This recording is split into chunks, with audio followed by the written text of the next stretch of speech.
8절로부터 10절 말씀입니다. 히브리서 11장 8절로부터 우리 10절까지. 제가 이제 나이가 조금 들어서 노안이 와서 돋보기를 써야 됩니다. 이제는 돋보기 안 쓰고 보는 게 참 행복했는데 서서히 눈이 이제 시력이 떨어지고 돋보기를 써야 하는 세월이 흐름을 좀 느끼게 하는 8절부터 같이 읽겠습니다. 시작.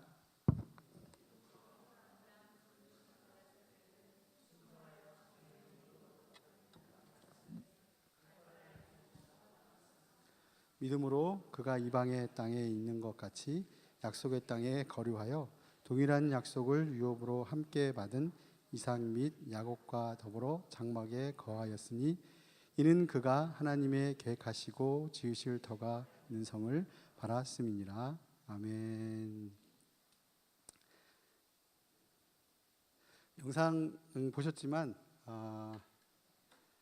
이 영상은 우리의 힘과 능력으로 되지 않은 것들이 조금씩 이제 하나님의 일을 이루어가는 그런 시간들을 좀 보게 되었습니다. 그래서 환경은 어렵지만 그 환경을 지배하시는 하나님이 크시기 때문에 크신 하나님이 그 모든 일들을 이뤄내실 것을 확신하고 계속 기도하고 있습니다. 1년 반 만에 여러분 또 얼굴 뵈니까 되게 반갑습니다.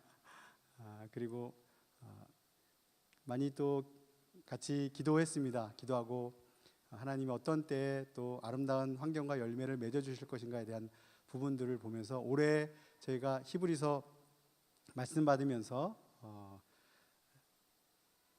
인내가 필요하고 그 다음에 그 상이 큰데 분명히 받을 상은 우리에게 있는데 그것이 누구의 뜻이냐에 대해서 물어보셨습니다. 너의 뜻으로 아무리 계획하고 너의 뜻으로 힘쓰고 너의 계획대로 아무리 했을지라도 그것은 내가 책임져 주는 것이 아니라 네가 책임져야 된다 이렇게 말씀해 주셨고, 여기에 인내가 필요한 것이 뭐냐면 계획이 변경됐다. 네 계획 말고 내 계획, 나의 계획이 필요하다고 이렇게 말씀해 주셨습니다. 그리고 그 계획을 잘 통과하고 과정 가운데 순종하기만 하면 하나님의 계획이 서서히 드러난다고 말씀해 주셨습니다. 그런데 그게 왜 인내가 필요하다면 기다리기 너무 지루하다는 거예요. 믿음의 싸움은 계속 연속인데 하나 통과하면 또 하나의 장애물이 있고 또 하나를 통과하면 또 큰 더 장애물이 있고 이거 다 된 줄 알고 기다렸는데 더 큰 산과 같은 장애물이 있고 계속 장애물의 연속이에요.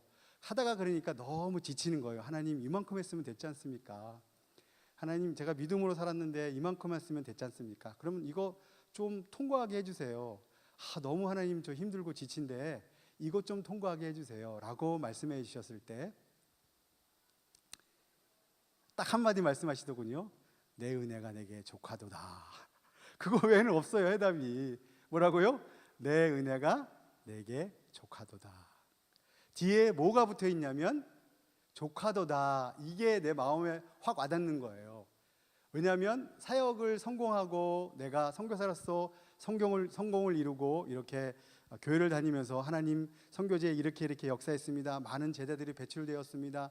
이렇게 자랑하는 것보다 나를 통해서 하나님이 족하는 애가 무엇인가를 알고 같이 나누는 것이 더 중요하다는 것을 깨닫게 해주셨다는 거예요. 그래서 바울이 고백하는 것이 은혜가 많이 있지만 예수 그리스도가 내 인생의 주인이 되어 주셔서 예수님이 이 과정 가운데 어려운 거를 통과해내서 마침내 예수님이 이루시는 하나님의 영광 가운데 같이 나누는 것들이 너무 행복하다라고 고백하는 거예요. 여러분도 많은 지금 믿음의 과정을 걷고 있습니다. 이 정도 되면 하면 되겠지, 이 정도 하면 되겠지, 이 정도 하면 되겠지. 그런데 계속 가족 간의 어려움이 오고 또 사업 간의 어려움이 오고 또 관계 간의 어려움이 오고 내가 이만큼 머리를 써서 투자했는데도 불구하고 그 투자만큼 이게 잘 모아지지 않을 때 낙심할 때가 많이 있지 않습니까, 여러분? 아니에요? 저도 그만큼 선교사로 헌신하고 신학교를 졸업하고 하나님 밖에 모르던 인생, 그리고 계속 달려가고 아까 목사님 소개해 주셨지만 목소리 큰 인생이었습니다. 목소리 크고 할렐루야 여러분 됩니다 아멘 합시다 이렇게 하기만 하면 많은 사람들이 따라올 줄 알았는데 그게 먼저가 아니었다는 것을 시간이 하나하나 흐르고 나니까 경험하게 되었습니다. 투자한 만큼 이게 열매가 없어요. 내가 열심히 한 만큼 하나님의 은혜가 임하지 않아요. 그리고 내가 만족하지 않아요. 만족하지 않아서 계속적으로 내 생각과 내 뜻대로 계속 한번 해보려고 시도해보지만 하나님이 그 시도를 멈춰라 라고 말씀해 주시는 거예요. 그거는 부스러기에 불과하다. 내가 보여주고 싶은 것은 그 부스러기에 불과해. 세상의 가치와 세상의 생각과 세상의 성공은 부스러기에 불과해. 너 계속 부스러기 먹을래? 아니면 내가 계획하고 내가 뜻대로 행한 것들을 먹고 그것들로 인해서 네가 살아갈래? 라고 질문한다면 우리 여러분 부스러기 먹고 살아서 행복하겠어요? 행복하지 않아요, 여러분. 예수를 정말 생명으로 부딪히고 예수를 내 인생에 주로 섬긴다고 생각했으면 부스러기보다 더 큰 하나님의 은혜가 나에게 임하여서 요한복음 10장 10절에 도적이 오는 것은 멸망하고 죽이고 빼앗는 것이라고 하였지만 예수님이 오신 것은 우리에게 생명을 풍성히 주러 오셨다고 말씀하셨던 그 결과가 거꾸로 되어 있는 거예요. 지금 신앙생활하지만 이 보이지 않는 세계의 풍성한 생명보다는 눈에 보이는 현실 세계에 집중하여서 내가 뺏기면서도 내가 그 계속 관계에 어려움 당하면서도 무뎌집니다. 관계가 계속 무뎌져서 하나님의 풍성한 생명이 계속 요구를 해요. 풍성한 생명 받아라. 풍성한 생명 받아라. 상이 이미 우리한테 우리에게 와 있는데 거기에는 뭐가 꼭 필요하냐면 반드시 인내가 필요하다는 거예요. 성격이 굉장히 급해서 내가 인내를 이만큼 했었다라고 생각하지만 하나님의 기준은 그게 아니라는 거예요. 더 인내해라. 더 참아라. 한국 사람들은 너무 참아서 병이 생긴다 그러죠. 관계에 의해서 내가 이것이 잘못되었음에도 참고 하고 넘어가고. 그런데 성경은 그렇게 하지 말라 그러는 거예요. 관계가 어려우면 나에게 기도하고 그것을 풀라고 말씀해 주고 있다라는 겁니다. 상은 와 있긴 와 있는데 내가 받을 상은 분명히 여기에 있는데 뭐가 필요하다고요? 인내가 필요하다라고 얘기하고 있습니다.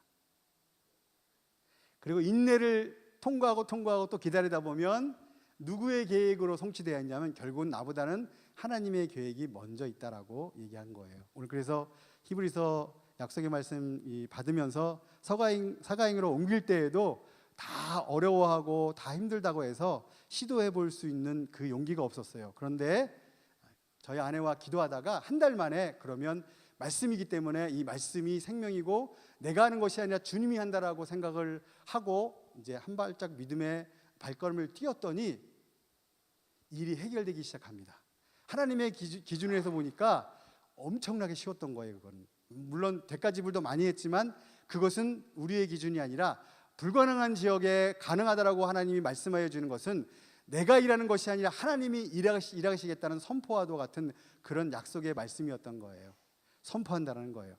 오늘 우리 읽어드린 히브리서 11장 8절 9절의 말씀은 똑같은 인생입니다. 그런데 아브라함을 불러주셔서 하나님이 아브라함을 통하여 어떻게 믿음의 조상이 되시고 조상이 되게 하고 이 믿음을 통하여 하나님의 길을 걷는가를 보여주고 있습니다. 그래서 히브리서 11장은 굉장히 중요한 게 10장에 이제 하나님의 그 뜻을 행하는 후에 약속하시는 것을 받고 그 다음에 39절에 뭐라고 되어 있냐면 우리는 뒤로 물러가 멸망할 자가 아니요 오직 무엇을 영혼을 구원함에 이르는 뒤에 뭐를 가진 자다? 믿음을 가진 자다라고 마침표를 찍고 11장으로 넘어갑니다. 그리고 이제 11장 1절에 굉장히 중요한 말씀을 하는데 다 같이 우리 11장 1절 읽겠습니다. 시작. 믿음은 바라는 것들의 뭐예요? 실상이요. 보이지 않는 것들의 뭐라고요? 증거다. 두 가지를 약속합니다. 바라는 것들의 뭐라고요? 실상. 보이지 않는 것들의 뭐예요? 증거. 실상과 증거의 두 가지 약속을 하는데 첫 번째 것은 뭐냐면 바라는 것들의 실상은 실제로 믿어라. 허상을 믿지 말고 세상의 가치관을 쫓아가지 말고 실제로 믿음을 요구하신다는 거예요. 실제로 믿음을 요구하시는데 믿음을 좀 써보라. 평생 이렇게 어떤 분이 간증을 해요. 대학을 갈 때에도 내가 자녀에게 세상의 가치관으로 어느 대학 갔으면 좋겠다, 그리고 점수에 맞춰서 그렇게 합격해서 가는 것과, 아니면 내가 믿음을 써서 여기에 교회에 와서 새벽 기도하면서 하나님, 내 아들이, 내 딸이 대학을 들어갈 때 하나님의 영광을 위하여 살아갈 수 있는 과가 어떤 과를 택했으면 좋겠습니까? 라고 한 번도 상의해 본 적이 없다는 거예요. 그분이 생각하는 게 하나님과 상의해 본 적이 거의 없다는 거예요. 여러분, 무슨 뭐를 결정할 때, 사업의 중요한 일을 결정할 때, 자녀의 중요한 일을 결정할 때, 또 이사를 결정할 때 하나님과 상의해 보신 적 있으십니까? 혹시 여기 하나님과 상의해 보신 적 있으십니까? 대답이 없으시네요. 저도 제 인생을 살아가면서 하나님께 계획은 거창하게 세웠지만 하나님과 내가 이렇게 하겠습니다라고 상의해 본 적이 많이 없어요. 그냥 일반 통보예요. 하나님, 제가 이렇게 계획 세웠습니다. 그러니까 첫 번째 뭐 해주시고, 두 번째 뭐 해주시고, 세 번째 뭐 해주시고, 네 번째 뭐 해주세요. 그러면 순종하면서 나가겠습니다 라고 얘기했지, 항상 통보식이에요. 관계가 좋아지려면 통보식으로 얘기하는 게 좋을까요? 아니면 내가 이렇게 계획을 세웠는데 어떻습니까? 라고 물어보는 게 더 좋습니까? 물어보는 게 훨씬 효과적이고, 물어보는 게 훨씬 이 관계의 어려움을 줄이는 겁니다. 늘 우리는 믿음 생활하면서, 신앙생활하면서 믿음이 있다라고 고백을 하지만, 믿음을 쓰라고 얘기를 하지만 항상 하나님 앞에는 통보식이었다는 거예요. 통보식. 다 이 어려운 속마음을 들켰어요 지금. 가정 안에 어려움이 올 때, 사업하면서 어려움이 올 때, 교회에 어려움이 올 때, 여기 와서 새벽 기도하고 문제만 생기면 기도는 많이 하지만 그것은 항상 뭐예요? 통보식이에요. 통보식. 어려움이 오니까 해결해 주십시오. 어려움이니까 해결해 주시면 내가 무엇을 하겠습니다. 해결해 주시면 내가 열심히 하겠습니다. 이렇게 통보를 하지, 하나님 이것이 무슨 뜻입니까? 하나님 이것 어떤 계획이 있습니까? 이 계획을 내가 믿음으로 순종하고 받고 가겠습니다라고 하나님께 물어본 적이 거의 없어요. 거의 없어요. 그러니까 어려움이 계속 오는 거예요. 이게 통보식이니까 믿음이 같이 이게 합하여서 모든 주권과 모든 약속과 모든 계획은 내가 있는 것이 아니라 하나님께 있습니다라고 고백을만 하고, 입만 고백만 하고 마음은 항상 하나님과 멀어져서, 그 마음속에는 항상 하나님보다 내가 주인이 되어서 내가 이런 걸 하겠습니다, 내가 이런 걸 하겠습니다, 그러면 이렇게 선교하겠습니다, 그럼 이렇게 교회를 위해 헌신하겠습니다 라고 얘기를 한다는 거예요. 기가 막힌 노릇이죠. 이거는 정말 거꾸로 된 거예요. 거꾸로. 이게 생명을 주러 풍성히 오셨다라고 얘기를 말씀하는데, 생명을 내가 받으려고 딱 준비를 하고 있는데 항상 통보식이었다는 거예요. 오늘도 아브라함이 하나님이 이렇게 말씀해 주고 있습니다. 잘 한번 생각해 보세요. 그래서 믿음은 시련을 통과해 볼 때 믿음이 있는지 없는지 분별할 수 있습니다. 믿음이 처음에는 다 믿는다고 하지만 불같은 시험을 한번 통과를 해보면 우리가 무엇을 믿었는지 금방 드러나게 돼 있다는 거예요. 오늘 우리가 아브라함을 놀랍게 생각하지만 아브라함이 위대한 게 아니라 누가 위대합니까? 하나님이 위대한다는 거예요. 그렇게 만드신 하나님이 위대하시, 항상 우리는 거꾸로 뒤집어서 아브라함이 그렇게 순종한 이유가 있었구나 라고 가치관을 가지고 신앙생활을 하지만 반대로 뒤집어서 이제는 생각을 해야 돼요. 아브라함을 아브라함 되게 만드신 하나님이 위대하지 아브라함이 위대하지 않다는 거예요. 여러분 속지 마십시오. 여러분 그 가짜 복음에 속지 마십시오. 성경을 늘 읽다 보면 하나님이 위대하고 하나님이 일을 하신 거에 대한 부분들을 올려드려야지, 하나님을 통하여서 내가 무엇을 해보겠다 이게 아니에요. 항상 하나님은 그래서 인내하라고 말씀해주고 있다는 거예요. 아브라함을 부르실 때 이제 첫 번째 하나님이 믿음으로 불렀다라고 얘기합니다. 항상 11장은 믿음으로 이렇게 얘기하는데, 아브라함을 부를 때 8절에 보면 무엇으로? 믿음으로 그냥 부르지 않았습니다. 때가 되고 시간이 되니까 어떠한 경로로? 믿음으로 불렀다라고 말씀해주고 있다는 거예요. 우리가 부를 때 그냥 부르심을 받는 게 아니라 믿음으로 우리는 부르심을 받는다는 거예요. 그래서 첫 번째 이제 아브라함은 믿음으로 부르심을 받았다. 그 다음에 앞에 9절 이어서 뭐하고? 순종하여 장래의 유업으로 받을 땅에 나아갈 나아갈새 갈 바를 뭐했다? 알지 못하고 나아갔다. 갈 바를 알았어요? 몰랐어요? 몰랐어요. 그것은 뭐냐면 내 계획과 내 뜻과 내 생각이 없었다라는 거예요. 아브라함이 처음부터 그랬을까요? 아브라함이 창세기 12장에 보면 여러분 중요한 사건이 나옵니다. 이제 잘 살다가 아버지가 모태신앙이에요. 그런데 아버지가 무슨 장사를 해요? 우상 장사를 합니다. 그 위에 때는 다 하나님을 경험한 사람들인데 그 지역에 메소포타미아에 우상을 숭배하는, 그래서 아버지가 우상 숭배 장사였고 아브라함은 그 우상을 내다 파는 사람이었어요. 믿음이 분명히 있었는데 우상을 내다 팔았다니까요. 왜냐하면 육신에 먹고 사는 문제가 해결되지 않았기 때문이에요. 예수님 만나기 전에 먼저 우리가 육신에 먹고 사는 문제가 항상 걸려 있으면 하나님을 향하여 달려갈 수가 없어요. 계속 막혀요. 근데 왜 막힐까를 생각하지 않고 그냥 내가 그 육신의 문제를 해결하기 위해서 내 머리와 내 생각과 내 지식으로 막 던지는 거예요. 그렇다가 실패할 수 있고 성공할 수 있지만 거기엔 약속이 있을까요? 없을까요? 약속이 없어요. 그러면 내가 책임져야 되고 내가 이것을 다 해결해야 된다는 거예요. 인간의 모든 근본은 뭐냐면 그 안에 죄가 들어와서 에덴 동산의 모든 환경이 깨어지고 하나님 없이도 내가 땀을 흘리고 내가 노력을 해야 된다라고 말씀해 주고 있다는 거예요. 그래서 불렀을 때 부르심이 가장 결정적으로 중요한 게 뭐냐면 순종하여 갈 바를 알지 못하고 나아갔다라고 성경은 말하고 있는 거예요. 첫 번째 아브라함의 믿음의 조건은 뭐냐면 부르심입니다. 부르심이에요. 여러분이 순종해서 여기 불러서 여기 왔어요? 내가 내 발걸음으로 스스로 여기 앉아 있어요? 그런 분 한 분도 없어요. 성경에 그렇게 얘기하지 않아요. 누가 불러주셨어요? 하나님이 불러주시니까 여기에 앉아 있는 거예요. 첫 번째 가장 중요한 건 부르심이 누구의 부르심이냐? 사람의 부르심도 아니고 하나님의 부르심이 있다라는 거예요. 제가 처음에 이렇게 손가락 다치고 불교 문화에서 자라다가 하나님을 모르고 병원에서 병원 생활하다가 하나님이 이사야 53장 말씀을 주셔서 그 말씀을 통해서 많이 은혜가 임했고 십자가가 무엇인가를 알고 죄인이 무엇인가를 알고 내가 지옥 갈 죄인이라는 것을 깨달았어요. 그리고 신학교에 들어가서 하나님의 열심히 살았는데 하나님의 부르심이라는 것을 알긴 알았는데 갈등이 너무 많았어요. 그래서 가야 되는데 가지 못하고 갈등을 굉장히 많이 하는, 우리는 믿기는 믿는데 재는 게 너무 많아요.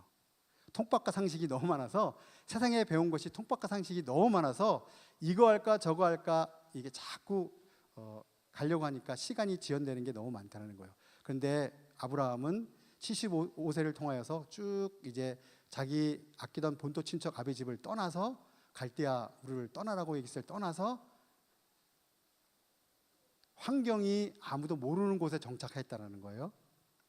그러면 그 환경 가운데 잘 되는 환경도 있지만 어려운 환경도 있는데 거기 안에 하나님이 첫 번째로 시험을 통과하는 게 뭐냐면 두려움이에요. 아담과 하와가 범죄하였을 때 뭐 해서 숨었다 그랬어요? 내가 두려워서 숨었나이다라고 아담이 얘기해요. 그 두려움이 아브라함에게 임했습니다. 그 두려움이 임했을 때 굉장히 근심 걱정거리가 많고 내가 가야 할 것인가 말아야 할 것인가 고민도 많이 했지만 이제 아무 생각 안 했습니다. 통밥산식 다 내려놓고 하나님이 그를 만졌을 때, 하나님이 그를 흔드셨을 때, 가정 안에 어려움을 주고 내가 이 일을 행한다라고 했을 때 기쁨 안에 들어왔던 모든 개인의 생각과 옛자의 모습들을 다 흔들어버리고 통째로 흔들어버렸습니다. 그래서 99세 때까지 하나님이 자녀를 준다고 약속했긴 했는데 사람들이 기다리는데 지쳐서 사람들이 손가락질합니다. 분명히 주신다 했는데 왜 안 줘요? 1년이 지났습니다. 3년이 지났습니다. 10년이 지났습니다. 아이가 생기지 않습니다. 분명히 하나님이 그 약속을 주셨는데 생기지가 않아요. 그러면 5년을 기다리고 10년을 기다렸을 때 이 부부에게 지루함이 임했을 겁니다. 그래서 인간적인 방법을 택해서 인간적인 방법으로 아들을 낳아서 하나님의 방법을 그르치게 만듭니다. 기다리긴 기다리는데 하나님과 물어보지도 않고 또 자신의 일을 열심히 하고 있는 아브라함을 보면서 내 모습을 또 보게 되었습니다. 그래서 아브라함이 그 자기의 어려운 모습을 보면서 이제 하나님께 기도하지만 항상 두려움이 그에게 있었습니다. 그리고 나서 하나님이 그에게 임하였을 때 하나님이 그를 만지기 시작합니다. 만진 이후에 그의 삶이 조금씩 변하게 된다는 거예요. 인간은 완전하지 않습니다. 완전하지 않기 때문에 과정이 필요한 거고, 완전하지 않기 때문에 우리에게 믿음이 필요하다는 겁니다. 그리고 두 번째로 이제 갈 바를 알지 못하고 갔을 때 하나님이 책임져 주시고, 9절에 믿음으로 그가 이방 땅에 있는 것 같이 어디에? 약속의 땅에 거류하여 동일한 약속을 유업으로 함께 받은 이삭과 야곱과 더불어 장막에 거하였다. 두 번째 하나님이 그에게 행하신 일은 하나님의 약속을 붙들었다라고 얘기합니다. 뭐라고요? 하나님의 약속을 붙들었다. 3대가 같이 살았습니다. 3대가 같이 살고, 그러면 아브라함이 자녀들에게 해줄 수 있는 얘기가 무엇이었을까요? 내가 순종하였을 때 하나님이 나를 이렇게 만드셨고 하나님이 이렇게 하게 해주셨다라고 자녀들에게 하나님이 행하신 일들을 많이 얘기해 줬다라는 거예요. 3대가 같이 살았습니다. 성경에 보면, 창세기 쭉 읽어보면 그런 내용들이 나오고 있는데, 3대가 같이 살면 어려운 일도 많이 있지만 그것을 잘 극복하는 비결이 무엇이었을까요? 믿음으로 이 모든 것들을 잘 극복할 수 있었다는 거예요. 그리고 하나님의 약속을 붙들긴 붙들었었는데 너무 추상적인 게 우리에게 많다라는 거예요. 인간의 약속은 그렇게 목숨처럼 내가 잘하겠다라고 신용을 지키겠다라고 붙들지만, 하나님의 약속은 적당히 타협이 있다라는 거예요. 제 모습도 그랬습니다. 하나님의 약속이 나에게 임하였을 때, 내가 너에게 이러이러한 것을 보여주길 원한다고 했을 때 그 약속을 기다리기가 너무 힘든 거예요. 너무 힘든 거예요. 선교사로 2014년도에 갔을 때에도 첫 번째 하나님이 나를 흔든 거는 뭐냐면 인간관계를 흔들기 시작했습니다.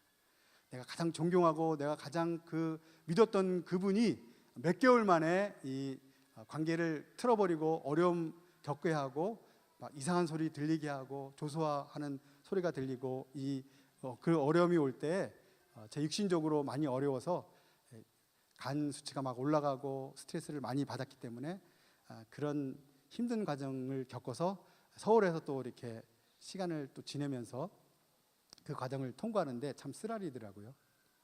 나는 순종해서 분명히 선교지에 왔는데, 왜 잘 될 줄 알았는데 여태까지 다 연단을 통과하고 전도사, 목사 다 안수받고 목회 활동하고 그 다음에 미얀마로 왔는데 왜 처음부터 이게 안 될까라고 하나님의 기준으로 생각하는 게 아니라 사람의 기준으로 난 항상 생각하기 시작했던 거예요. 그래서 하나님의 약속을 믿기는 믿지만 100% 신뢰하지 못하는, 1년이 지났습니다. 그리고 2년이 지났는데 2년이 지나면 관계가 다 회복되고 다시 미얀마 땅에 갔을 때 해결될 줄 알았어요. 그래서 하나님이 좋은 환경보다는 정말 어려운 환경에서 햇볕이 잘 들어오지 않는, 덥고 전기 잘 안 들어오고 물도 안 맞고 음식도 안 맞는 그곳에 가서 정말 열심히 순종하면서 이 시간들을 보냈습니다. 언어가 잘 안 되니까 언어도 답답할 거 아니에요.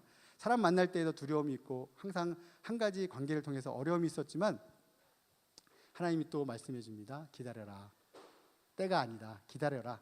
그보고 꼭 뺏게 말씀해 주시지 않아요. 아까 제 아내가 또 고백했잖아요. 항상 아내는 무슨 일이 생기면 모든 일 해결은 제가 해야 되는데 이게 거꾸로 돼가지고 아내가 항상 이 일들을 다 해결하니까 선교사 사이에서 이 소문나는 게 뭐냐면, 나는 아내보다 능력이 없고 나는 아내보다 이 일 처리하는 게 별로 시원찮다. 선교사 사회에서 능력으로 인정받아야 되는데 완전히 뒤집혔습니다. 그래서 항상 아내가 가면 아내가 욕을 먹고 나는 욕 먹지 않는 그런 이상한 현상들이 막 일어났습니다. 그래서 항상 아내를 만나면 집에서 항상 뭘 했을까요? 나 잘했다고 칭찬했을까요? 칭찬했을까? 칭찬하지 않습니다. 절대. 불만이다. 당신이 가장인데 가장 역할을 좀 잘해야지. 이런 얘기 해도 되려나 모르겠는데 방송 찍으면 그냥 넘어가겠습니다. 계속 아내와 같이 그런 줄다리기를 하기 시작했습니다. 약속의 말씀은 분명히 내가 받았는데 하나님이 행동 취하지 말고 기도만 하라. 그러면 아내에게 어떻게 설득하고 할 수 있겠어요? 좀 나를 설득 좀 시켜달라. 왜 그런지에 대해서 좀 설득 좀 시켜달라고 이렇게 요구하면 맞는 얘기예요. 제 아내 입장에서는. 맞잖아요, 여러분. 그죠? 당신이 왜 그렇게 행동하지 않는지, 왜 그 기도만 하고 있는지 얘기 좀 해달라. 그런데 하나님 뭐라 그래요? 얘기하지 말아라. 조용히 기다려라. 그럼 얼마나 제 입장에서는 답답하겠어요. 얘기해주고 싶어도 얘기하지 말아라. 기다려라. 때가 아니다. 너도 때가 아니고 내 아내도 때가 아니다라고 얘기하면 말하고 싶은데 말하지 않으면 말하고 싶은데 이 말을 해야 되는데 말하지 못할 때 그 답답함은 정말 힘듭니다. 그리고 2년이 지났습니다. 또 3년이 지났을 때 하나님이 만달레이로 이제 북쪽으로 올라가게 해주셔서 꼬박 2년을 또 지나게 해주셨는데 또 그게 끝나면 잘 될 줄 알았는데 점점점 더 어려워집니다. 그리고 거기서도 또 소문이 납니다. 저희 아내는 굉장히 활동적이기 때문에 저는 항상 골방 체질이라 항상 집을 좋아하고 무슨 일이 있으면 골방에 들어가가지고 기도밖에 할 줄 모르는 배운 게 그거밖에 없어요. 저는 그래서 늘 무능하고 힘이 없어요. 그런데 그게 핑계거리가 되고 그게 사람들을 보기에는 안 좋다라고 얘기하는 거예요. 항상. 근데 그게 누구의 기준일까요? 하나님의 기준일까요? 사람의 기준일까요? 항상 이것은 가치관 사람의 기준이라는 게 문제가 되는 거예요. 우리가 신앙생활을 하면서도 왜 이 사람이 무능력할 때가 있잖아요. 신앙생활하도 내가 막 돈을 투자해가지고 사업이 잘 될 줄 알았는데 사업이 점점점 안 될 때가 있어요. 그러면 그 사람에 대해서 기도해줘야 되고 사랑해줘야 되고 그걸 통해서 계속 영적인 생활을 할 수 있도록 계속 격려해줘야 되는데 사단이 그걸 가만 놔줄까요? 도둑질하고 죽이고 멸망시키는 사단이 그렇게 하지 않습니다. 공동체에 막 이것을 부추겨서 너 돈 투자 많이 했잖아. 너 그리고 믿음 생활 많이 했는데 너 신앙생활 위고밖에 안 돼. 쫀쫀한 놈. 이런 식으로 계속 사단이 정죄하고 조소한다는 거예요. 그러면 그 옆 사람이 그런 얘기 하지 않는데도 내가 그 믿음을 시험에서 통과하는 그 시간은 나에겐 너무 고통스럽고 너무 힘든 거예요, 사실은.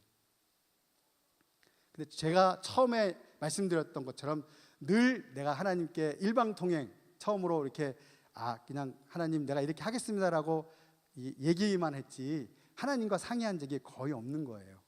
그러니까 그 문제가 거기서 그렇게 생기기 시작한다는 거예요. 제가 신앙생활하면서 교회를 섬기면서 또 선교사 하면서 많이 사람들을 보고 판단했던 경우가 많아요. 제가 그 성과주의가 많았기 때문에 선교지에 가면 20년 된 분이나 15년 된 분들 중에 사역을 굉장히 잘하시고 잘 그런 부분에 대해서 활동적으로 사역하고 계신 분이 있는가 하면 15년, 10년이 됐는데도 이게 사역이 변변치 않아서 어려움을 겪고 있는 분들이 많아요. 그럼 비교가 되잖아요. 이게 비교가 되잖아요. 그런데 하나님은 저에게 기도할 때 하나님이 이 사람이나 다 똑같은 사람이다. 그리고 비교하지 말고 평가하지 말아라. 하나님 저는 억울해요. 하나님 저도 하고 싶은데 제가 이것을 못하고 있잖아요. 그러면 내 기준으로 생각할래? 네 기준으로 생각할래? 억울함을 당하여도 기다려. 네가 풀려고 막 아무리 그렇게 얘기해도 풀려지지 않아. 그러나 기다리고 나에게 한번 기도해봐. 너 약속의 말씀 받았어? 안 받았어? 받았잖아. 약속의 말씀 받았으면 네가 하는 게 아니야. 내가 하는 거지. 기다려. 속이 쓰리고 아파도 힘들어도 말하지 마. 그냥 기다려. 해명하고 싶은 생각이 정말 이렇게 많이 있는데도 불구하고 계속 기다리는 것. 저에게는 그게 제일 어려운 시간이었다는 겁니다. 너무 어려워요, 기다리는 게. 하도 맞으면 이제 맷집이 생긴다고 그러잖아요. 이제 맷집 생기는 게 아니라 이제 한번 세게 먹고 그냥 KO 당하고 싶어. 난 정말 힘들어서. 혹시 여러분 그런 분이 지금 이 시간에 있습니까? 기다리십시오.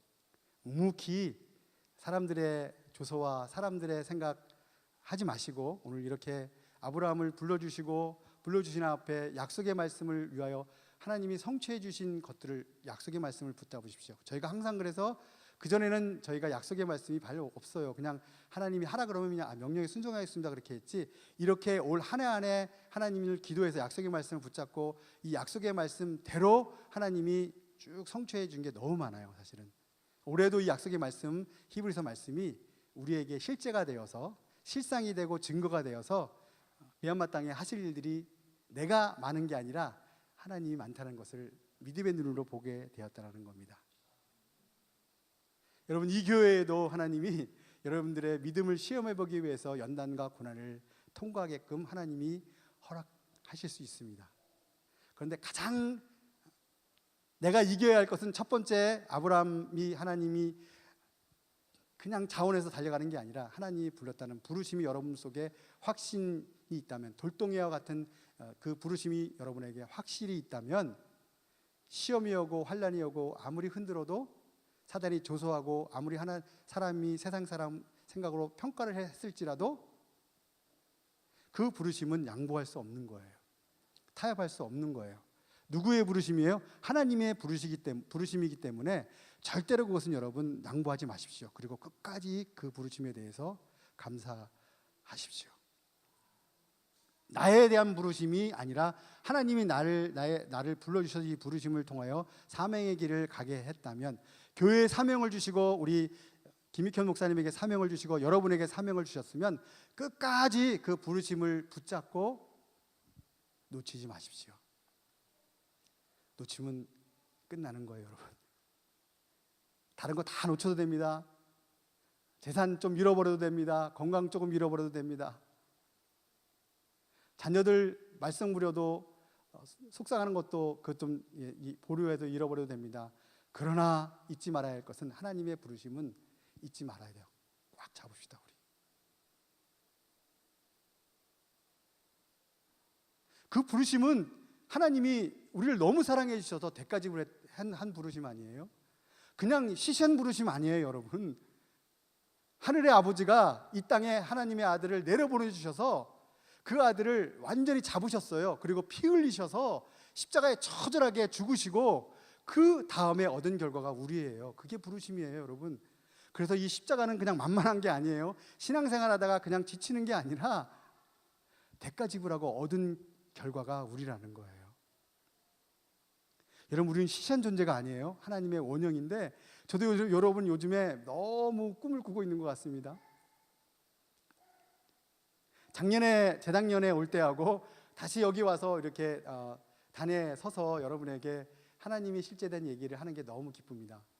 굉장히 부담이 많이 됩니다. 이거는 첫 번째는 뭐 해야 됩니다. 두 번째는 뭐 해야 됩니다. 세 번째는 뭐 해야 됩니다. 결론은 이겁니다. 이렇게 하십시오라는 것보다 하나님이 어떠한 일을 행하시고 이 행한 것 중에 양보하지 말아야 할 것들에 대해서 말해줘라.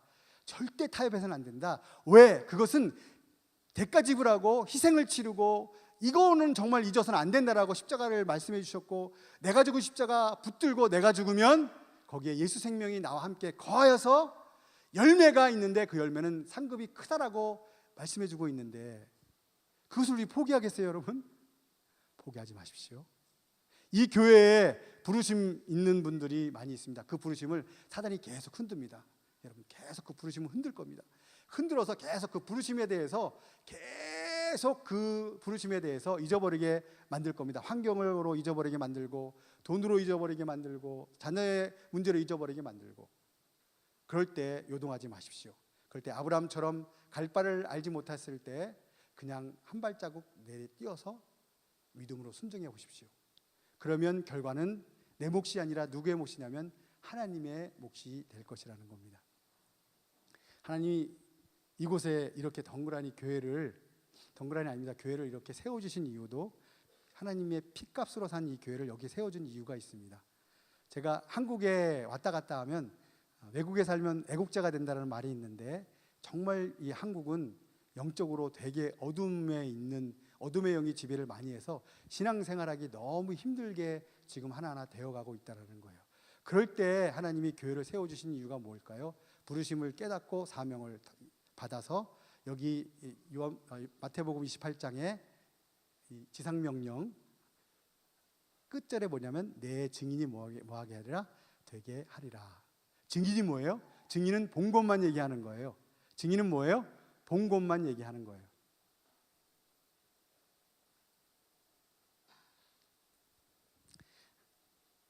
부르심에 대가 지불하고 여기까지 왔으니까 여러분 잘한 겁니다. 이 시간 하나님이 여러분에게 격려하고 계십니다. 그리고 은혜 주시고 또 힘을 주기 원합니다. 내 힘과 내 능력으로 되지 않는 것, 하나님의 부르심 때문에 여기까지 왔습니다. 눈물 흘리고 감격하고 기뻐할 수 있는 시간들이 여러분에게 계속적으로 임하게 될 줄 믿습니다.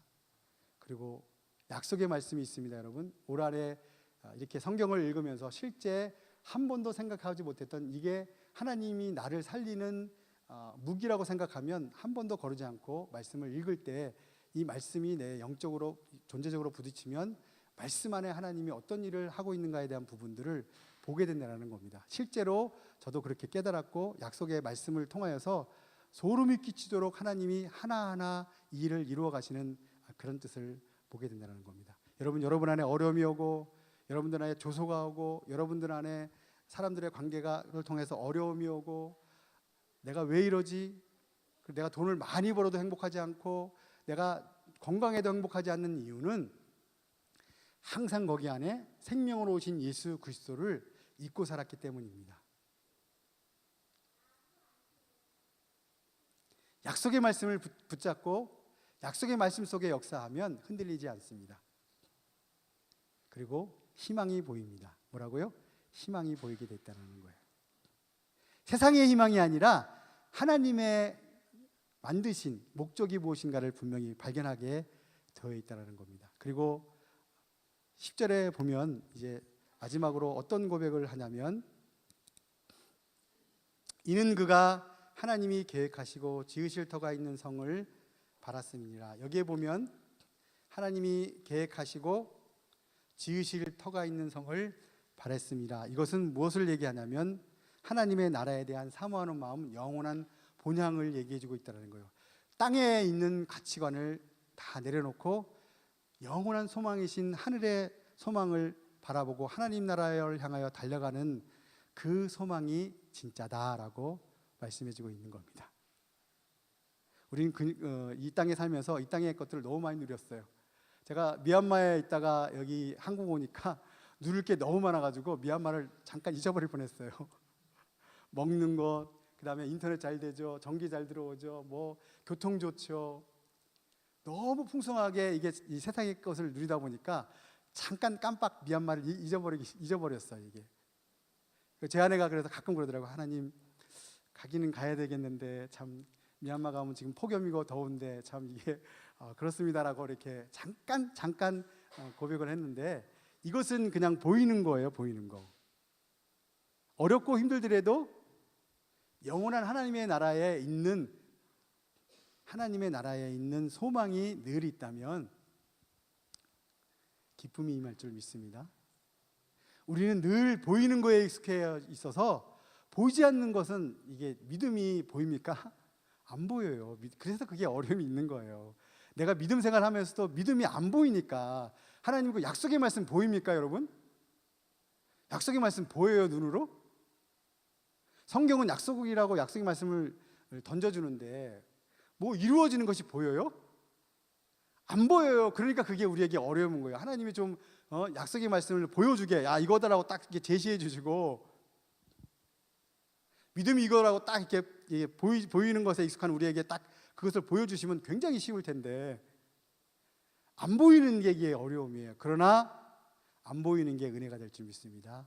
세상에 눈 멀고 세상에 있는 모든 가치관을 타협하지 말고 하늘에 있는 소망과 내가 죽은 십자가 예수 그리스도를 향하여 달려가는 것이 얼마나 행복한 것인가를 한번 생각해 보라는 겁니다. 여러분, 저는 이제 미얀마로 돌아가면 올해 여러분의 교회와 여러분을 위해서도 기도하지만, 여러분도 이제 내년에 오면 또 하나님이 행하실 일들을 많이 나누게 될 것입니다. 이보다 더 크신 하나님이시기 때문에 내가 그 일을 이룬 것이 아니라 나를 통하여 부르심과 하나님의 약속과 영원한 하나님 나라의 소망을 가지고 살아가는 것이 기쁨이다라는 것을 여러분에게 또 소개해드리고 싶습니다.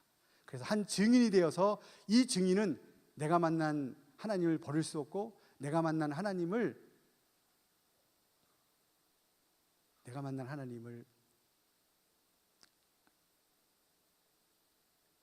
어려움이 올 때도 내가 만난 하나님은 사랑의 하나님이다라는 것을 보게 해준다라는 거예요. 여러분, 이렇게 예배 드리러 왔지만 그냥 앉아 있는 것하고, 오늘 제가 말씀을 두서없이 전했지만 이 말씀 가운데 여러분의 심령이 강타하고 여러분의 그 심령 속에 부르심과 하나님의 약속과 영원한 하나님의 소망, 옛 것을 버리고 땅의 것을 버리라, 이것은 우상 숭배와 탐심과 욕심이라고 성경은 말해주고 있는데, 자꾸 우리는 그것을 거꾸로 생각해서 먼저 세상의 것을 해결하고 하나님의 것을 바라보려고 하는 가치관이 있는데, 그것을 완전히 뒤집어 엎으십시오. 그것은 내가 해서 될 일이 아닙니다. 우리 김익호 목사님이 해서 될 일도 아니고, 하나님이 이 교회에 그렇게 하셔야 되고 그렇게 하실 일들이 많이 있다는 겁니다. 여러분 한 사람 한 사람은 예수님의 증인입니다. 여러분 한 사람 한 사람은 예수님의 원형입니다. 여러분 한 사람 한 사람은 예수님의 사람인 것입니다. 작은 예수가 중요하다는 거예요. 내가 죽은 십자가, 내 안에 예수 그리스도가 심겨진, 내 예수님의 DNA가 심겨져서 내가 살아가는 행복이 이것이구나라고 발견하는 사람이 하나님의 사람이라는 겁니다.